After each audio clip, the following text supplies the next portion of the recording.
Howdy everyone, I'm Nasser LeConte. Welcome once again to our PDN's Convos with the candidates. Joining us today is Senator Dwayne Nicolas and former Senator Tony Ada. Thanks for joining us. Howdy, Nasser. All right, we did a coin toss and Senator Nicolas, you won. So you get to introduce yourself first. Yes, sir. Howdy, everyone. My name is Dwayne Nicolas. As you know, I Senator with the 38th Guam Legislature and 37th Guam Legislature. Hope to be elected to 38. And I decided to run again because I felt that I was in a wonderful position to effectuate change and be in a position to help the island move forward. And I have some priorities that I want to continue to do, and I'm asking for your support this upcoming election, the general election, November 5th. And I'm number 7 on the Democrat side, and I hope to gain your trust once again. Thank you. All right. Senator Ada? Howdy, Nasser. Howdy to the people of Guam. I'm Tony Ada. I'm number 2 on the Republican side of the ballot. I come from the village of Sinahanya. I'm the son of Ben and Terry Ada. I've been married to my wife, Annette, for 39 years, and next year we celebrate our 40th. We have 4 children, 2 grandchildren. I am a veteran of the United States Army. I served several years in the military. After I got out, I came home and served in the Army Reserve at the 368 Military Police Company. I am currently the vice president of our family-owned business, which we have been owned and operated for 52 years. I served in the 30th to the 33rd and again in the 36th Guam Legislature. I ran unsuccessfully for Lieutenant Governor with both former Lieutenant Governor Ray Tenorio and former Governor Felix Camacho. And now I'm here looking for a seat in the 38th Guam Legislature. All right. So as we've done with other programs, we're giving the candidates an opportunity to speak about what they believe is their priorities and how they plan to address it should they be elected into the 38th Guam Legislature. And Senator Nicolas, what is your top priority and how specifically do you plan to address it? Well, I try to address everything that I wanted to address in the previous, my promise to the people. I wanted to address crime, public safety. I wanted to address the youth with education. I did that this term when we successfully passed the bill to open the schools on time. And then also the manumcles. I love taking care of our manumcles, and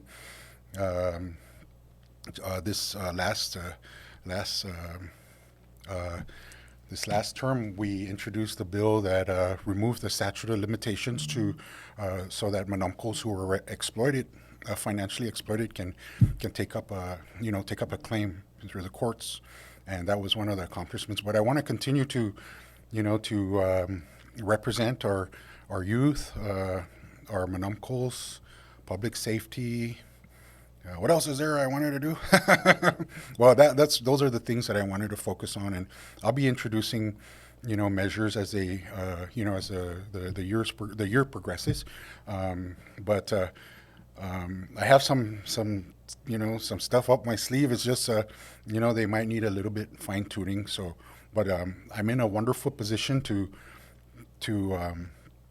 represent the people in the legislature, and I think they have me there. I'll be instrumental in assisting other senators, moving good legislation forward to address the crime, the public safety, education, and our manumcles. Yeah, could you extract one of those and maybe talk a little bit about specifics, how you plan to push that through? Well, a lot of the things that I like, for example, earlier, right, this term I introduced caning, and a lot of people were kind of like, what's going on here? Well, I read extensively about Singapore, and how that works. But we live in a democracy, and people love their rights, and they have their reservations about it. But I'm a results-oriented kind of guy. If there's something that works in another jurisdiction, hey, let's give it a thought. Let's talk it up. Talk about it. Let's see if it will work. A lot of the the things that we're seeing here, especially in our society, it takes a long time, sometimes generations to fix. But those are the kind of things. So I'm going to be focusing on crime and public safety in that kind of form, but also understanding also that we cannot always adopt other things that other countries are doing because of our our American type of democracy. So these are things that I'm learning as a freshman senator. That although you have these things you want to do, you want to be mindful of the type of government we're running here, and so you got to remember the rights of the individuals, but you also have to take into consideration the problems that persist because of those because of our inability to be honest about crime. So we'll try to do our best to address and try to bring down crime as we move forward in the legislature. Right. One of the things that we did with this last legislature was expanded on Senator Ada's castle doctrine, where we allowed to defend yourself up to the curbside, right? The moment you enter the property, you're able to defend yourself. Should it arise to There was a term that was right, there's a use of force. Yeah. Right. So those are the kind of things that are important, and so these things as they come up as our term rolls around, and you address them in that fashion, and you're there to make that difference. And I don't think if it was another legislature, I don't think that curtilage would have succeeded. But it's because we work together, harmoniously with our other counterparts, and we made it happen. So that's how we. Let me get Senator Ada in here. Senator, what would be your top priority for the 38th? Should you get it? Should I get into the 38th Guam legislature? I like to continue on the issues that I've done in the past. As you know, I introduced the castle doctrine. I introduced carjacking, home invasion. I did the concealed carry also. I'm looking at really public safety as the number one priority in keeping our people safe at all times. When I go around and I look at what's going on in the out there, we see how we lack public safety officers, we lack police officers, So what I want to do is see how is it that we can do one. Either we get new folks they can be what they call traffic enforcement divisions, and this is done throughout the states, and where they don't have uniformed officers doing traffic citations or car accidents and things like that, we can have a traffic enforcement division within GPD, and our uniformed officers can stay concentrated on the burglaries, the robberies, the homicides, things like that, and it'll take them away from all those other duties that we can actually have someone else do, right? And keeping our uniformed officers there. And the other one is we'd like to look at what we can do to perhaps we really need to study this one and see where we can either take airport police, port police, and put them all under Guam Police Department.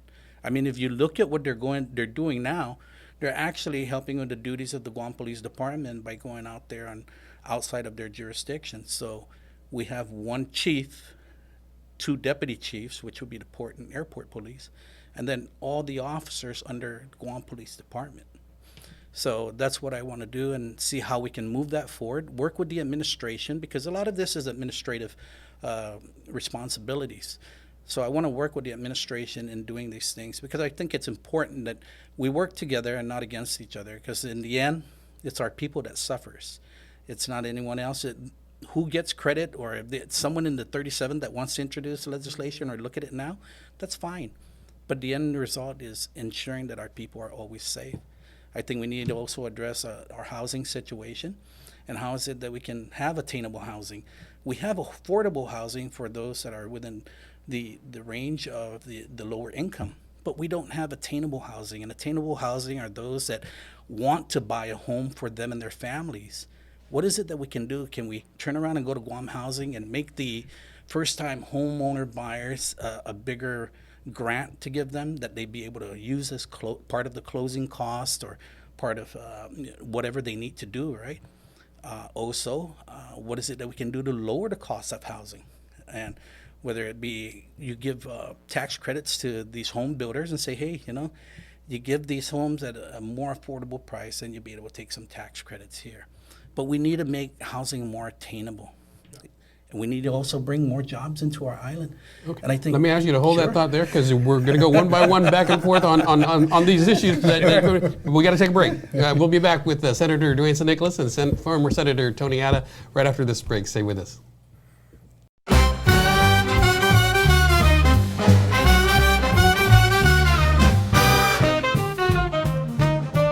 Today and welcome back. We're with the PDN's Convos with the candidates, former Senator Tony Atta and Senator Dwayne Nicolas. I think we left off with Senator Atta. So Senator Nicolas, tell me again what your second top issue is and how would you address it? Yes, sir. Like I was saying, with education and the youth, Lee Kuan Yew, I always read up on him and listen to Lee Kuan Yew, the founding father of Singapore, and he says, I think he gave a speech, and he says, you need to stop politicking and focus on the economy. If you want to move this island forward, or you want to move anything forward, you focus on the economy. Get rid of the politicking, focus on the economy. I think that's the thing that when we talk about our youth and offering them something, right? We need to make sure that the economy is capable of supporting them, because I used to be a school counselor, right?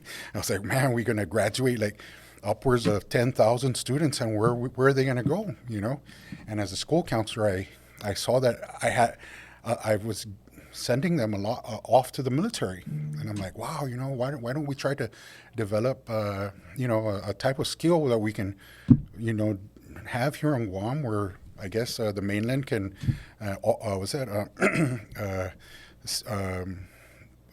hire people off island just here, and have them work here. And the one thing is tech. And if we focus on our attention on building, tech savvy students, and then we offer them an economy that helps spur that industry, they can send some of those jobs from Silicon Valley here, and we can have them just work from here and get paid those salaries here. That's one of the things that I had in the back of my mind when I'm thinking about addressing education. All right. Is focusing on tech. That's the future. All right, developing a tech industry on Guam. Okay, Senator Atta, what's your second top priority, and how would you specifically address it? Well, I did mention about housing earlier, make housing more affordable and attainable housing, right? And that was the second. The third one is the economy. What we need to do is we need to get government out of the business of the private businesses, right? We need to look at what we can do. I was over the weekend, Senator Nicolas and I were up at Compadres Mall, and we were there for the grand opening of the Guam Bazaar. Over 120 shops in there. And that's what it's about. It's about building our economy, building families that can enjoy and have a small family business that they can be proud to pass off onto their children, and still helping the people of Guam at the same token, because it makes prices affordable. And that's what we need to continue to do. Also, we need to see what we can do we have the School of Engineering here on Guam now, at the University of Guam. What are we doing to put more of our students in high school into engineering classes or into nursing classes, things like that? And what we can do is actually start at a younger age, start maybe 9th grade. You know how the Department of Youth Affairs has the summer youth program. Instead of gearing and focusing it towards other industries, why don't we turn around and say, hey, you know what, let's work with Department of Labor. Let's get these students from 9, 10, 11, and 12. We get them into private firms like engineering companies and that sort, so that we can say, hey, health clinics, right? That you turn around and get a student, the Department of Labor and DYA will fund their salaries during the program, and then afterwards during like internships until they graduate. And then they'll be able to say, man, this is something I would like to do, and go from high school right into College of Nursing or right into the School of Engineering or whatever it may be. But at least we're giving them an opportunity at a younger age, and that's what we need to do. We need to get government out of private businesses. We need to get our children started at a younger age. And also, we need to take back this 5-year lease that we have on government property so that we can get this. Back in the 36, I was talking with some folks, and they wanted to get an aviation maintenance here on Guam and start that here so that we got BTACs now, right? The school of the aviation school that they're starting as a charter, and get those students to turn around and say, hey, I want to get into aviation. These are the things that we need to do. But I wouldn't invest $20 million on Guam knowing that I only got a 5-year lease. We need to take that away. We need to repeal that law so that we can turn around and grant longer leases for these people that make larger investments. And I know that we can do it.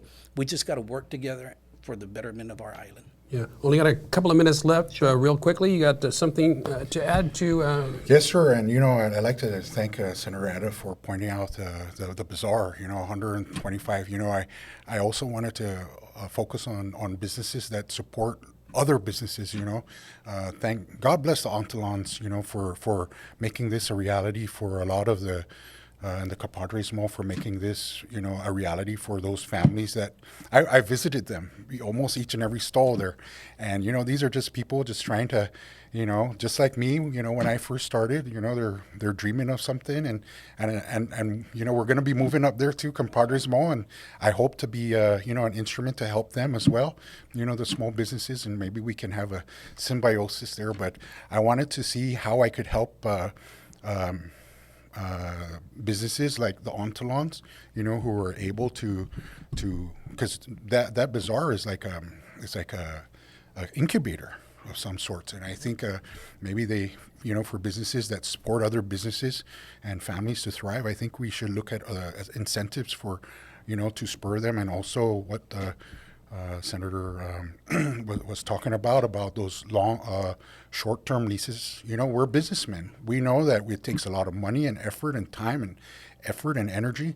And, the government needs to understand that 5 years is not enough, and we need to support our businesses and our, spur more industry so that way the economy can flourish. And when the economy flourishes, we have jobs, and jobs support families and everything else. So I think that's a wonderful thing. I think we're going to work well together. So just remember me and him.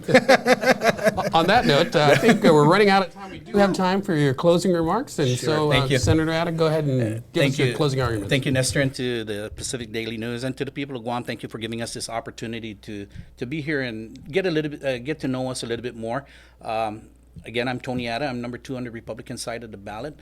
It's very important that you go out, register, vote, and be heard.